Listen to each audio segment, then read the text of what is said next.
Salut à toutes et à tous et bienvenue pour ce nouveau coin comics où nous allons parler de Kanan, le dernier Padawan, scénarisé par Greg Weisman et dessiné par Pepe Larraz.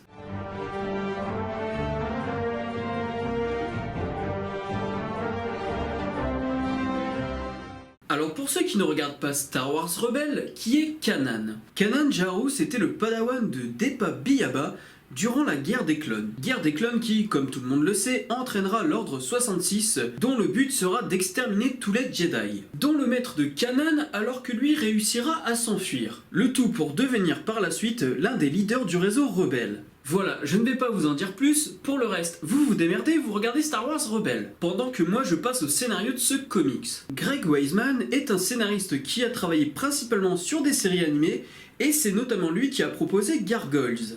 Ouais, cette série de grands malades.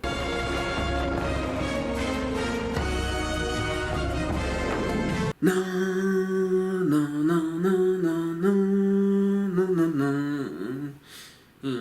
Pardon.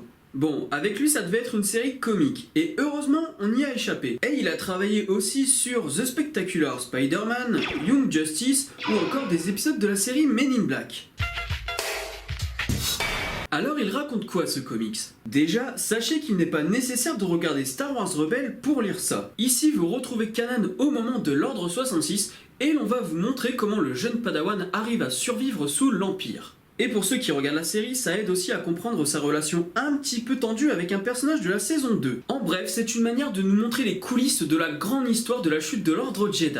Et puis, c'est beaucoup moins bon enfant que la série, là je peux vous dire qu'on rigole moins. C'est violent, plein de rancœur, de peur, de stress, d'angoisse, on est au plus proche des sentiments du personnage. Ce comics, c'est aussi ça, comment continuer à suivre les préceptes Jedi, le tout en les adaptant à une vie de contrebandier. Donc je pense que ce comics est totalement complémentaire à la série animée qui, elle, ne prend jamais réellement le temps de se focaliser sur Kanan. Ce scénario, c'est aussi une manière de voir que les blessures du passé nous rattrapent toujours. Car oui, il y a une partie avec Kanan plus âgé qui fait écho à sa jeunesse. Maintenant, parlons dessin. Dessiné principalement par Pepe Larraz, il est connu pour son travail sur The New Avengers, Luke Cage, Fear Itself, The Homefront, Spider Island, The Amazing Spider-Girl, ou encore Deadpool vs X-Force.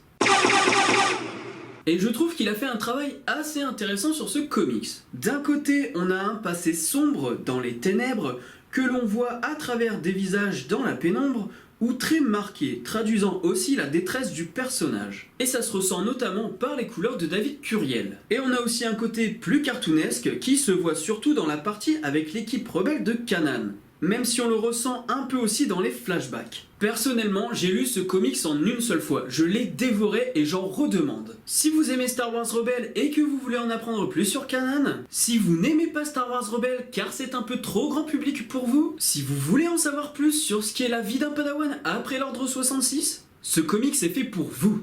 Et au passage, il faut savoir qu'il y a une suite, mais il n'est pas nécessaire de la voir pour avoir un récit complet dans le tome 1. Même si le comics est tellement bon que tu te dis qu'on te laisse un peu sur ta faim. Voilà, c'est tout pour ce coin comics, j'espère vous avoir aidé dans vos choix de lecture, et quant à moi je vous dis à la prochaine pour une nouvelle vidéo. Salut!